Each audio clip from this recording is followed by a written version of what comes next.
அருட்பெருஞ்சோதி அருட்பெருஞ்சோதி தனிப்பெருங்கருணை அருட்பெருஞ்சோதி எல்லா உயிர்களும் இன்புற்று வாழ்க கொல்லா நெறியே உலகமெல்லாம் ஓங்குக வள்ளல் மலரடி வாழ்க வாழ்க. அருட்பெருஞ்சோதி. ஐயா வணக்கம். வணக்கம். சொல்லுங்க ஐயா, நல்லா இருக்கீங்களா? சிறப்பாக இருக்கிறேன் ஐயா. சென்ற வாரம் மனம் அறிவு பற்றி விரிவுரை சொன்னீங்க. இந்த வாரம் விதின்னு சொல்கிறாங்க. விதி தலை விதின்னு சொல்கிறாங்க. எதுக்காக இந்த விதியை இது பண்ணிக்கிறாங்க. விதியை வெல்ல முடியுமா? விதி அதுமாரி சொல்லிக்கிறாங்க. விதின்னு ஒன்று இருக்கா? முதல்ல விதின்னு இருக்கா, இல்லை நம்ம எஸ்கேப்புக்காக நம்ம விதியை பற்றி சொல்லியிருக்கிறோமா? என்னன்னு நீங்கள் தான் சொல்லணும். ஐயா என்ன சொல்லியிருக்காங்க? அப்படி இல்லையா, விதிங்கிறது தமிழ் விதி. நம்ம முன்ன வீடியோவோட பேசணும் பார்த்தீங்களா? விதி ஃபார்முலா. புரியுதா உங்களுக்கு? விதி ஃபார்முலா, கோல்டன் ரூல்ஸ். அப்படி தமிழில் சொல்லுங்கள். பொன் விதிகள், பொன்னான விதிகள், கோல்டன் ரூல்ஸ். இப்போ விதியை அங்கேயா போகுது?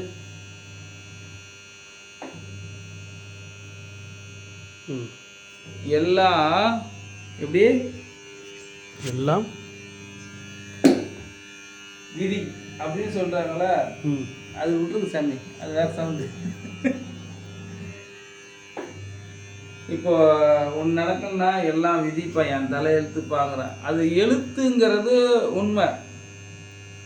இவங்க விதி, இவங்க சரியா ஒரு செயல் செய்யாம, சரியா அதை ஹேண்டில் பண்ணாம, புரியுதா உங்களுக்கு?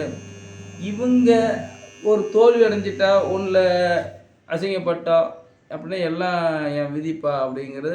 இவன் செய்கிற செயலை சரியாக செய்யாமல் அந்த விதியை மேலே பழிய போட்டுறாங்க. எஸ்கேப் போயிடுறாங்க. அப்புறம் கல்யாணம் பண்ணிட்டா மனைவி என்ன கேட்குறாங்களோ வாங்கி தரணும், செய்யணும். திட்டு வாங்கினா அடி வாங்கிக்கணும். இவங்க எதுவுமே செய்யாத நீ உட்காந்துன்னா அவங்க நீ என்னென்ன செயல் செய்யுது அவங்க செஞ்சுருவாங்க. அவன் என்னென்ன சொல்கிறான் நீ கேட்டுக்கணும். அப்போ எப்படி இது விதி மேலே நீ படியே போட்டுருவீங்க. ஏன் அமைஞ்ச பொண்டாட்டி அப்படின்றாங்க. விதி என்பது அது ஒரு ரூல், விதிப்படி நடக்குங்கிறது. இப்போ சாம்பார் சாதம் செய்கிறதுக்கு பருப்பு, அந்த எண்ணெய், நெய், நடக்குது இல்லையா? ப்ராசஸ். நீங்கள் சாம்பார் சாதத்துக்கு அந்த பருப்பு இல்லாமல் வெறும் மிளகாத்தூள் போட்டு செஞ்சின்னா அந்த சாம்பார் சாதம் எப்படி இருக்கும்? காரமாக இருக்கும். அந்த ரூல்ஸ் தப்பு. அது செஞ்சது யார்? நம்ம தான். இதுதான் விதி. நீ அதான் விதிப்படி நீ என்ன செய்கிறியோ அது படி நடக்கும். இது ரூல். இப்போ நம்ம செய்கிறோம், அதை நீங்கள் எடுத்துகிட்டு செய்யணும். நான் என்ன செய்யணும் அதுதான் ரூல். இப்படி தான் போகணுங்கிறது. அதான் முன்னேறி போனால் பின்னேறு அப்படியே தான் விதிப்படி தான். அந்த என்ன ரூல், மாடு ஒன்று போச்சு பின்னாடி அதே போகுது, அது ரூல் அப்படியே ஃபாலோ பண்ணுது. நீங்கள் ஒன்று செஞ்சிட்டீங்க, அது பேர் தான் நடக்கும். சரிங்களா? நீ அந்த அந்த கட்டத்துலேருந்து ஒரு முயற்சி எடுக்கலை, வேற போகணுங்கிறது இல்லை. புரியுதுங்க? நீங்கள் எல்லாமே செஞ்சுக்கிட்டு என்ன தோல்வி அடையும் போது இது விதிப்படி தான் நடக்குன்னு எஸ்கேப் ஆகிடுறீங்க. புரியுதா உங்களுக்கு? புரியுது. விதினாவே அது ஒரு ஃபார்முலா. A+² படிக்கிறோமா? அந்த அந்த ஃபார்முலா தெரிஞ்சிட்டா அந்த சம்மை கரெக்டாக போட்டுடும். இப்போ அந்த ஃபார்முலா தெரியாமல் வேறு ஃபார்முலாவில் வச்சு அந்த எப்படி நீங்கள் அந்த சம்மை போட்டு முடிக்கும், அதேமாரி தானே சம்மு வரும். சரியான விடை கிடைக்குமா? கிடைக்காது. இதுதான் அவங்க வாழ்கிற மக்கள் சரியாக வாழ்க்கை வாழ்கிறதில்ல. அவங்க என்ன செய்கிறாங்களோ அது ஏக்குமாறாக வாழ்ந்துக்கிறாங்க. அவங்க வசதி ஏற்ற மாதிரி மாற்றிக்கிறாங்க. வசதி ஏற்றுக்க மாதிரி அவங்களுடைய. ஆமாம், அவங்க இப்படி தான் இருக்கணுங்கிறதில்ல. இல்லை, காலகட்டத்துக்கு தகுந்த மாதிரி எல்லாமே மாற்றிக்கிறாங்க. வள்ளுவர் சொன்ன மாதிரி வாழ்ந்தால் அதுக்கு ஒரு அர்த்தம் இருக்குது வாழ்க்கைக்கு. எதுக்கு நான் கொடுக்கணும், ஏன் நான் செய்யணுன்ட்டு நீ இருந்தால் அந்த வாழ்க்கை கிடையாது. இன்னும் துன்பம் துன்பம் துன்பம் நிறைய. அது ஞானிகள்லாம் சும்மா சொல்லிட்டு போனாங்க, வேலை வெட்டி இல்லாமல் அறம் செய்ய விரும்புடான்னு சொல்கிறாங்க. எத்தனை பேர் அறம் செய்ய விரும்புகிறாங்க? அவன்கிட்ட போய் கேட்டு பாருங்க. அப்படி வாழ்கிறவங்ககிட்ட விதிங்கிறாங்களா சாமின்னு கேளுங்க.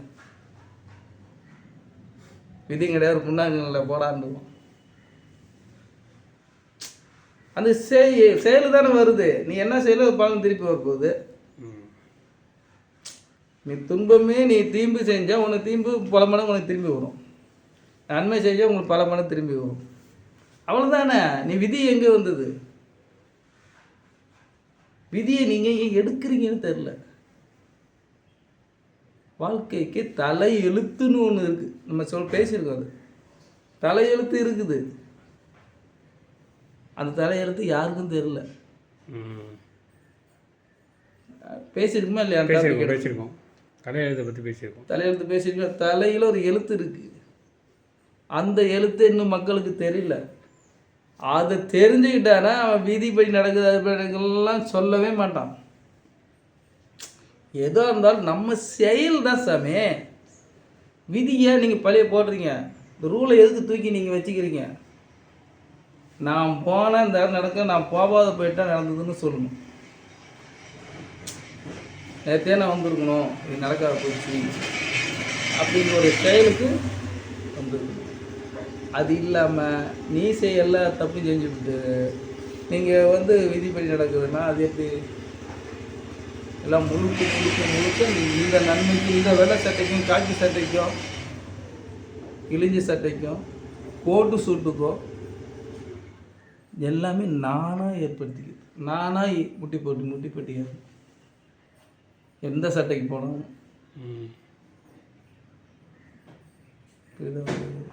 இதில் விதிக்கு வேலை. விதிங்கிறது ஃபார்முலா. அதுபடி நடக்கணும், கடைப்பிடிக்கணும். இதுதான் ஃபார்முலா, இதுதான் விதி. இதுதான் விதி. அந்த விதி அந்த சாமிக்கு சொல்லிவிடும். வாங்க சாமி, ஆத்மா வாங்க சாமி, வாங்க சாமி, உள்ள வாங்க சாமி. வாங்கப்பா, சொல்லுப்பா. படிங்க சாமி. இந்திரிய ஒழுக்கம், சத்தமாக படிங்க. இந்திரிய ஒழுக்கம், கரண ஒழுக்கம், ஜீவ ஒழுக்கம், ஆன்ம ஒழுக்கம், சாரா கல்வி, தத்துவ நிகிரகம், ஏம சுத்தி, கடவுளை அறிந்து அம்மயமாதல். இதுதான் விதி, இதுதான் ஃபார்முலா. இந்திரிய ஒழுக்கம்னு என்ன சாமி? நம்ம ஒழுக்கமாக நம்மளுடைய கனவு. இந்திரியம் படிச்சிங்களா? படிச்சதை சொல்லுங்க. படிச்சுப்பா. கர்ம ஒழுக்கம், ஜீவ ஒழுக்கம், ஆன்ம ஒழுக்கம், இதுதான் ஃபார்முலா. இந்த ஃபார்முலா தூக்கிட்டு நான் செஞ்ச செயலுக்கு நான் கஷ்டப்படுறதுக்கு நீங்கள் யூஸ் பண்ணுறீங்க அந்த வார்த்தையை. தப்ப ஒத்துக்க மாட்டேங்கிறீங்க. ஒத்துக்க மாட்டேங்கிறீங்க. கோர்ட்டில் போய் கேஸ் போட்டாலும் ஒத்துக்க மாட்டோம். தப்ப என்னால் தான் நடந்தது. என் பொண்டாட்டிகளுக்கு உள்ள கூட இல்லாத காரணம் என்னால் தான். ஏன் அதை ஒத்துக்க மாட்டேங்கிறீங்க? ஒத்துக்க மாட்டோம். நீங்கள் சொல்லுங்க சாமி. இந்திரிய ஒழுக்கம் சாமி. இந்திரியம்னா என்ன சாமி? இந்திரிய ஒழுக்கம்னா அதை சரியாக பண்ணணும். கர்ம ஒழுக்கம்னா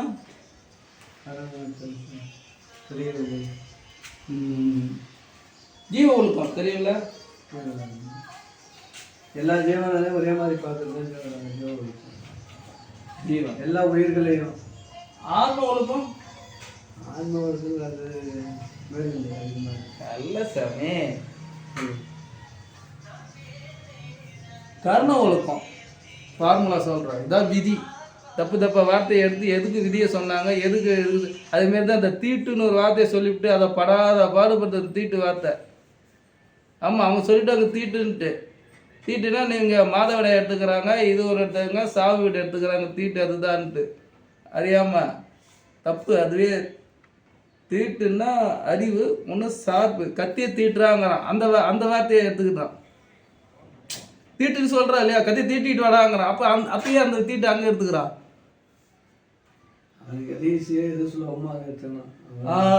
தப்பு.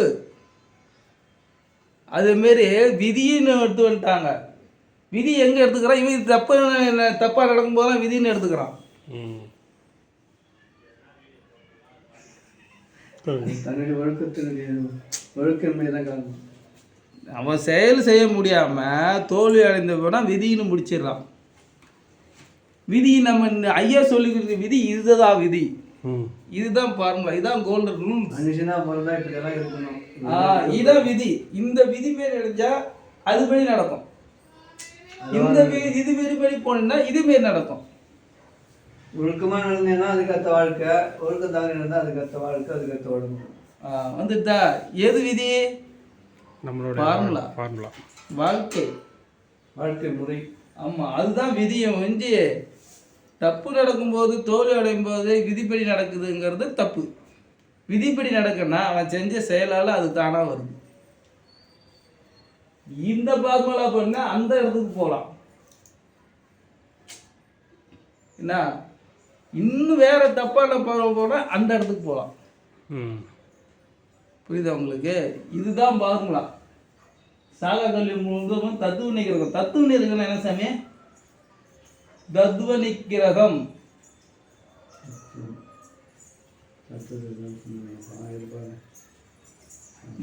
இப்படி இருக்கு உலகம். ஞானப்பாதையில் இருக்கும், ஞானத்தில் இருக்கிறோம். இந்த பாதையில் இருக்கிறவங்க இன்னும் முழுசாக இருக்குன்னு தெரியல. அஞ்ஞானத்தில் இருக்க நம்ம என்ன சொல்லி புரிய முடியும்? வெளிப்புலேருந்து திரும்பி ஞானத்துக்கு வர வைக்கணும். முடியலையே. சரியா, அது போட்டு நமக்கே தேவையில்லாத வேலை. என்ன வந்தது என்ன சாமி? வணக்கம். விதின்னா என்ன சாமி? விதினா ப்ராசஸ், ஃபார்முலா ப்ராசஸ். விதி ரூலு, கடைப்பிடித்தல், அதெல்லாம் போட்ட பாரு. கடைப்பிடித்தல் சிம்பிளாக போனாவே விதினாவே கடைப்பிடித்தல் தான். சாகாக்கல் தத்துணர் யாமசித்தி கடவுள் நிலையிலிருந்து அம்மையமாதல். கடவுள் நிலையறிந்து அம்மையமாதல். ஆமாம். இப்போ இவர் ஒரு விதி கொடுப்பாரு. பொண்ணு இவர் வந்து இல்லறத்தில் இருக்க ஒரு விதியை கொடுப்பாரு. இல்லறத்தில் இருக்கிறவங்களுக்கு சாதகம், இந்த சாதகம் தீவிரமாக இருக்கணுங்க ஒரு விதியை கொடுப்பாரு. இது எல்லாத்துக்கும் உள்ள ஒரு விதியை வந்து பிரித்து கொடுக்குறாரு. விதி எங்கே எந்த இடத்துல பயன்படுத்துகிறாரு? சாதகனுக்கு தனியாக ஒரு விதிமுறை சொல்கிறாரு, இல்லறத்தானுக்கு ஒரு விதியை சொல்கிறாரு.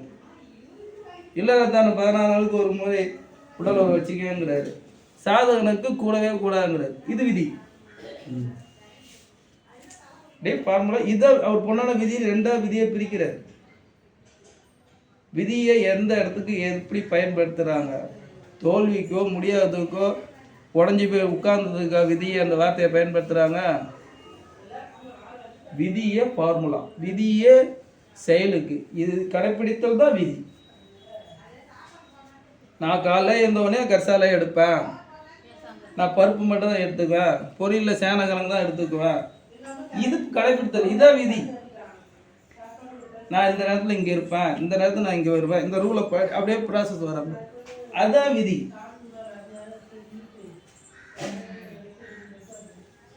எல்லா விதிப்படி நடக்குங்கிறது நடக்கல, கடைப்பிடித்தல் தான் விதி. சரி, வச்சு சாப்பிடு. மணி ஆகுது. அருட்பெருஞ்சோதி.